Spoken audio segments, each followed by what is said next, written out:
ஸ்ரீ சௌடாம்பிகை ஜோதிடம் நேயர்கள் அனைவருக்கும் ஜோதிடர் ஜெய தமிழ்ச்செல்வனின் அன்பு வணக்கங்கள். இப்ப நம்ம என்ன பார்க்க போறோம் அப்படின்னா 2025 முடிஞ்சு இப்ப 26 12 மாதங்களுக்கு உண்டான பொது பலன்களை தான் நம்ம இப்ப பார்க்க போறோம். நம்ம சேனலை சப்ஸ்கிரைப் பண்ணுங்க, லைக் பண்ணுங்க, ஷேர் பண்ணுங்க. துல்லியமான பலன்கள் வேணும் அப்படின்னா கீழே நம்ம நம்பரை கான்டாக்ட் பண்ணிங்க. இப்ப ஒவ்வொரு ராசிக்கும், அதாவது 12 ராசிகளுக்கும் உண்டான பொது பலன்களை தான் நம்ம பார்க்க போறோம். இப்ப குரு பகவான் வந்து ஜூன் மாசம் வரைக்கும் மிதுன வீட்டுல இருப்பாரு. ஜூனுக்கு அப்புறம் அக்டோபர் வரைக்கும் கடக வீட்டுல இருப்பாரு, உச்ச நிலையில இருப்பாரு. அதே மாதிரி சனி பகவான் வந்து மீனத்துல இருப்பாரு. 2027 ஜூன் வரைக்கும் அங்கதான் இருப்பாரு. அதே மாதிரி ராகு வந்து கும்பத்திலையும், கேது வந்து சிம்மத்திலையும் இருப்பாங்க. அவங்க நவம்பர் வரைக்கும், இந்த வருடம் நவம்பர் வரைக்கும் இந்த நிலையில தான் இருப்பாங்க. மெயினா ஆண்டு பலன்கள், ஒரு ஆண்டுக்கு உண்டான பொது பலன்கள்னு பாத்தீங்கன்னா குரு பகவானையும் சனி பகவான், அதுக்கப்புறம் ராகு கேதுகள் அவங்கள வச்சுன்னா மெயினா வந்து ஆண்டு பலன்களை கணிப்போம். ஏன்னா ஒரு ஆண்டுக்கு ஒரு முறை வந்து நகரக்கூடிய கிரகங்கள் இவை. அதனால அதை வச்சுதான் வந்து மெயினா வந்து கணிப்போம். அதே மாதிரி குரு ஜூன் மாசம் வரைக்கும் மிதுன வீட்டுல இருப்பாரு. மிதுன வீட்டுல இருக்கும்போது 3 பாரு, அதாவது 5, 7, 9 குரு பகவானுக்கு சிறப்பு பார்வை இருக்கு. அந்த குரு பார்க்கக்கூடிய இடங்கள், ராசிகள்லாம் வந்து நல்ல ஒரு நிலையில, அதாவது என்னென்ன இன்பங்கள் அனுபவிக்கக்கூடிய இருக்குதோ அந்த இன்பங்கள்லாம், கடன் தீரக்கூடிய அமைப்புகள்னா அந்த கடன் தீரக்கூடிய அமைப்புகள், வருமானம், குரு பகவான் என்ன கொடுப்பாரு, மெயினா வந்து காசை கொடுப்பாரு, பணத்தை கொடுப்பாரு. அதுக்கப்புறம் குழந்தைய கொடுப்பாரு. மெயினா குரு பகவான் எங்கெங்க பாக்குறாரோ குரு பார்வை கோடி நன்மைன்னு சொல்லுவோம். அந்த குரு பார்வை படுற இடங்கள் எல்லாம், ராசிகள்லாம் வந்து நல்ல நிலையில இருக்கும். ஜூன் வரைக்கும் எந்தெந்த ராசிகளை பார்ப்பான், மிதுன ராசியில இருந்து துலாம் ராசியை பார்ப்பாரு. துலாம் ராசி, அதுக்கப்புறம் தன்னோட ராசி, அதாவது தனுசு ராசியை பார்ப்பாரு. அதுக்கப்புறம் கும்ப ராசியை பார்ப்பாரு. ஜூன் மாதம் வரைக்கும் இந்த 3 ராசிகளை பார்ப்பாங்க. அதே மாதிரி ஜூனுக்கு அப்புறம் அக்டோபர் வரைக்கும் உச்சமா இருந்து தன்னோட நண்பரான விருச்சக ராசியை பார்ப்பாரு. செவ்வாயோட விருச்சக ராசியை பார்ப்பாரு 5ஆம் பார்வையா. அதுக்கப்புறம் மகர ராசியை பார்ப்பாரு ஜூனுக்கு மேல. அதுக்கப்புறம் தன் வீட்டை தானே பார்ப்பாரு, அதாவது தன்னோட மீன ராசிய. சனி பகவான் இருக்கிறாரு, மீன ராசியை பார்க்கறது ஒரு நன்மை. அதே மாதிரி சனி பகவானை பார்க்கறதும் ஒரு தனி சிறப்பு தான்.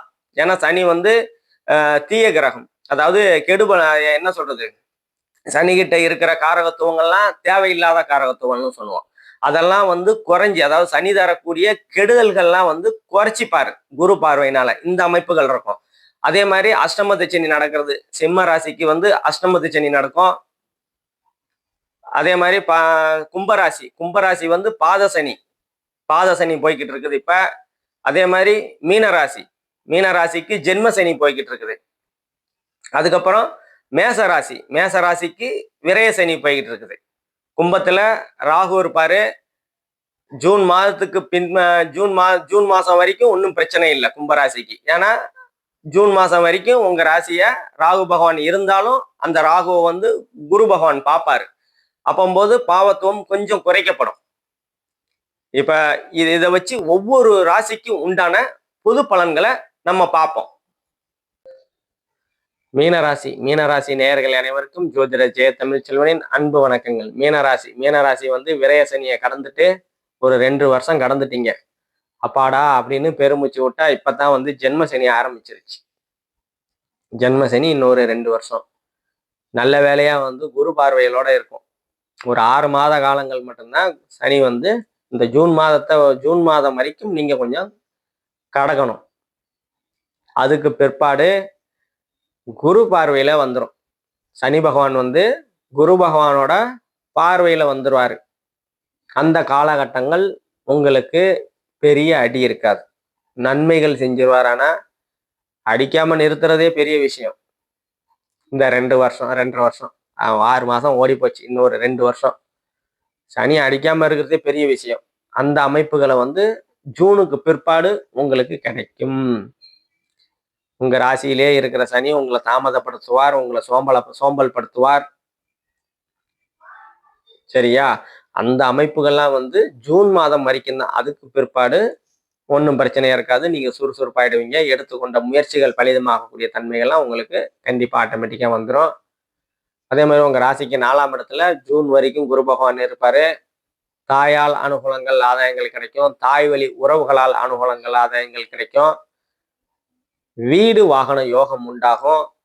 ரொம்ப நாளா வந்து வீடு வாங்கணும், வாகனம் வாங்கணும், கையில காசு இருக்குது, அமையவே இல்லை, இல்ல கையில காசே இல்லை, கடன் கேட்டுக்கிட்டு இருக்கேன், அதுவும் அமையலைன்னா கண்டிப்பா கடன் அமைந்து வீடு வாகனம் வாங்கக்கூடிய சூழல்கள் கண்டிப்பா வந்து இந்த ஜூன் மாதத்துக்குள்ளேயே உங்களுக்கு கண்டிப்பா உண்டு.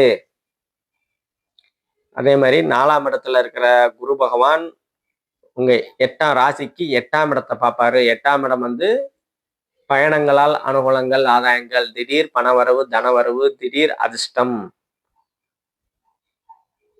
பிறந்த ஊரை விட்டு வெளியில போகிற அமைப்பு உங்க ஜனனகால ஜாதகத்துல இருக்குது அப்படின்னா, இப்ப நீங்க வெளி மாநிலம், வெளிநாடு வேலை கிடைச்சி வெளி மாநிலம், வெளிநாடு போகக்கூடிய தன்மைகள் இப்ப உங்க காலகட்டத்துல ஜூன் மாதத்துக்கு உள்ளேயே நடக்கும். அதே மாதிரி உங்க ராசிக்கு 10ஆம் இடத்தை குரு பகவான் பார்ப்பாரு.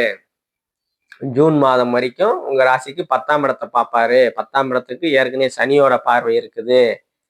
தொழில் ஸ்தானம், ஜீவனஸ்தானம், கர்மஸ்தானம், தொழில்கள்ல ஒரு தடை, தாமதம், தேக்கம் இருந்து கொடுத்து வந்த சனி பகவானோட 10ஆம் பார்வையை இருந்து கொடுத்து வந்த பிரச்சனைகள்லாம் குரு 4ஆம் இடத்துல இருக்கிற குரு உங்க 10ஆம் இடத்தை பார்க்கும்போது அந்த தடை, தாமதம், தேக்கம்லாம் வந்து விலகக்கூடிய, அகலக்கூடிய அமைப்புகள் கண்டிப்பா இருக்குது. தொழில்ல ஒரு முன்னேற்றம் வரும். அதே மாதிரி 12ஆம் இடத்தையும் பார்ப்பாரு. 4ஆம் இடத்துல இருக்கிற குரு உங்க 12ஆம் இடத்தை பார்ப்பாரு.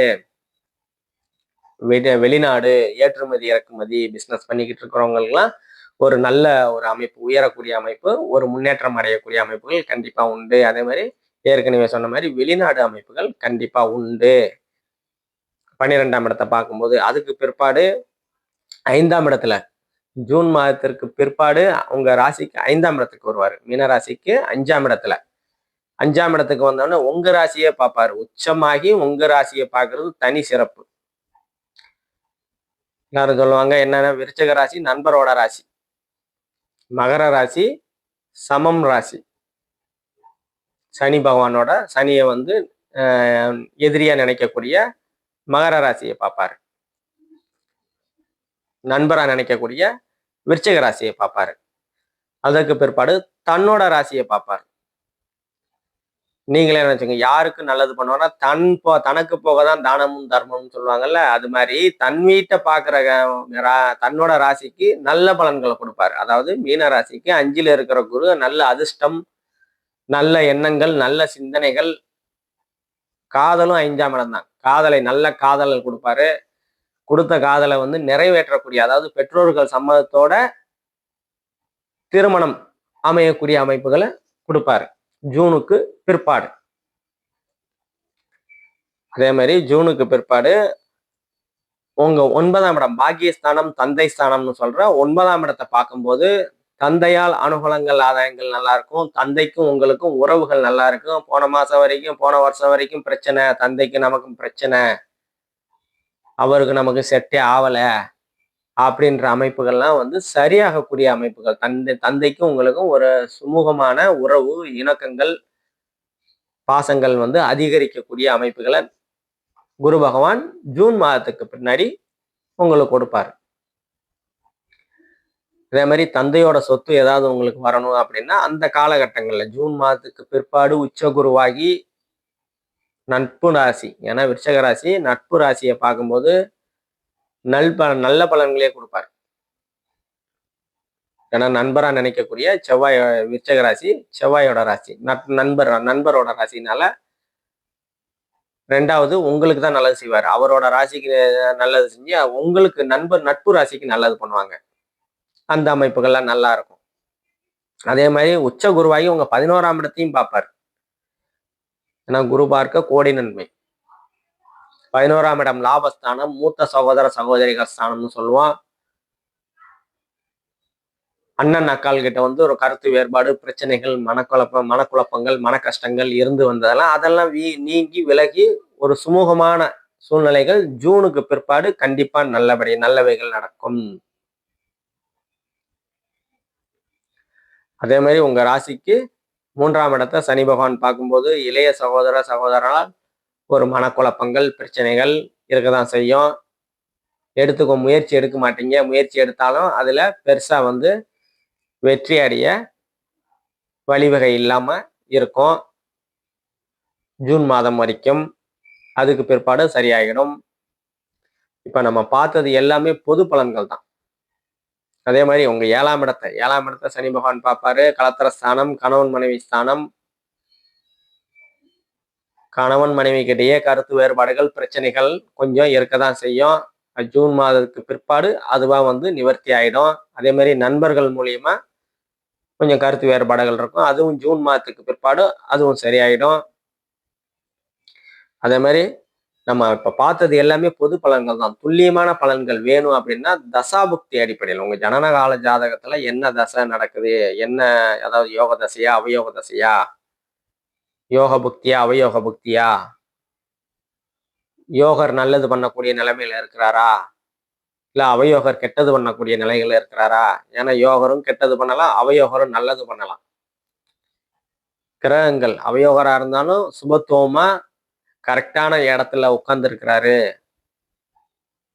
அப்படின்னா 3, 6, 11 உபஜய ஸ்தானங்கள்னு சொல்லுவோம். அந்த இடங்கள்ல உட்கார்ந்தா அதாவது நமக்கு எதிரி கூட அந்த இடத்துல நல்லது பண்ணுவாங்க. இன்னொன்னு குரு பார்வையும், சுக்கிர பார்வையும், இல்லை இணைவும், சேர்க்கையெல்லாம் வந்து நல்ல பலன்களை கொடுக்கும். அதனால துல்லியமான பலன்கள் வேணும் அப்படின்னா கீழே நம்ம நம்பர் இருக்கு, கான்டாக்ட் பண்ணீங்க. நன்றி, வணக்கம்.